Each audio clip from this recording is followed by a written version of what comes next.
At university, I took a course in which we watched some green movies. These movies all had something to say about the decaying state of the earth, one more obvious than the other. In the final week, we actually got to watch Princess Mononoke. Me, an educated individual, had already watched the movie, but they had decided to show us the trailer beforehand. An epic battle rages between the encroaching civilization of man and the gods of the forest. Don't tell me we'll be watching the dub. That's like rule 1 of anime. Don't watch the dub. I'm actually pretty indecisive on this normally, but with older movies, nothing beats the tranquility that is the Japanese language, especially in such a moving piece of art as Princess Mononoke, but I'll take it for now. Now, the fate of the world rests on the courage of one fearless princess and one brave warrior. Did I misremember Princess Mononoke? Because the way I remembered it, it doesn't really focus on the war. Yeah, there's those scenes of the boars dying horribly, but I mostly remember the connection of nature and the hero's journey of Ashitaka. I found that the movie really fitted into the course that I was following. Portraying an imaginary world creates a safe space for people to reflect on things that are similar to their own lives. The movie illustrates a world in which humankind is exploiting the earth and through their own greed, they are harming the wildlife. But then the trailer goes along to say this. Now watch closely, everyone. I'm going to show you how to kill a god. Fire! Now it feels like an epic tale of a badass warrior lady fighting against the forces of nature.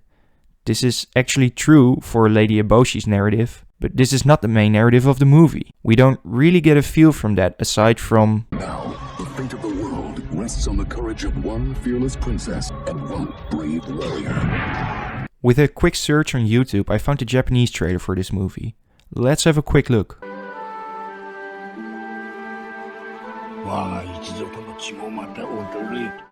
Now this is how I remember the movie.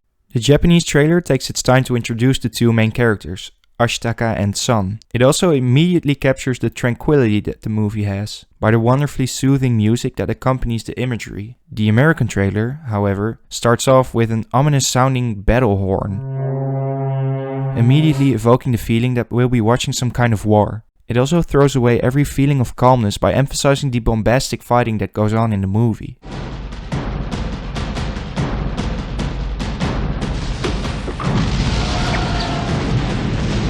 I should emphasize that we of course cannot ignore that the movie itself has some pretty brutal images, but these images are not solely used to make the battles in the movie more gripping. The multiple times where Ashitaka's infected arm lets him shoot arrows to behead different warriors tells us that nature's wrath can be horrifying. And I say nature's wrath because he got this infection by killing a giant boar, which got that infection by the people of the ironworks destroying his territory. The theme in the movie goes along with the theme of the course I took, being that it's humanity's fault that the world is decaying, and thus it's humanity that will pay the price. It's Ashitaka that will pay for killing the boar Nago. It's explained to the viewer that the scar on his arm will grow to his bones, and he will inevitably die. Ashitaka comes to terms with his inescapable fate, and uses it to try to convince those who can still change their ways. So it's not just edgy or gory imagery, it's effective storytelling. Ashitaka's journey is also immediately portrayed by the Japanese trailer. We see him riding on his elk Yakul or Yakuru to portray the journey he goes on, instead of the American trailer using the same image as a mere background to sell its voice actors. And Billy Bob Thornton. Billy Bob.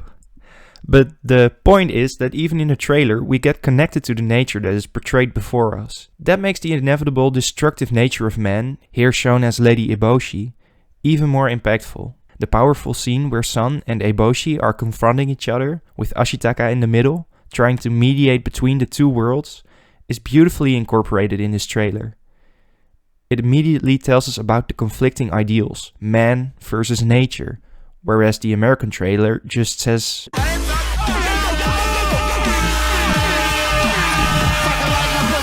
It felt strange to me that we were being shown the English trailer. The whole course emphasized on framing, how different views are portrayed differently in media, which made this an even more interesting topic to talk about. But we didn't. The English distribution of Ghibli films is done by Disney, an American company. The trailers alone tell you so much about the different worldviews of Japan and America. American being mostly focused on how epic and impactful this movie will be. It will be a battle the humans will never forget. While the Japanese trailer says so much more with fewer words. It's way more emotionally loaded, rather than being sensational. It is said that the American distribution team really tried to change a lot of aspects of the movie, be it changing dialogue or cutting scenes that may not be suitable for kids. But Miyazaki, the creator of Princess Mononoke, told them that they could only translate the movie and not change anything. He already made sure that the Japanese trailer showed enough graphic imagery to make the Japanese parents think twice about taking their kids to the movie. Knowing this, maybe the American distributors tried the same thing for the American audience, but hereby altering the tone of the movie dramatically. I remember my first Ghibli movie, Spirited Away, gave me some pretty big culture shock. Japanese culture, and thus Japanese movies, are completely different from American culture and movies. Miyazaki does not shy away to portray the horrible sides of human nature in his children's movies, and I have to respect that. Princess Mononoke is a damn good movie, and people from all over the world should see it. But if you want to convey a friend to watch it, just make sure you show them the Japanese trailer instead of the American one. Whether you watch the dub or not is neither here nor there, but please, you're not watching Princess Mononoke for this.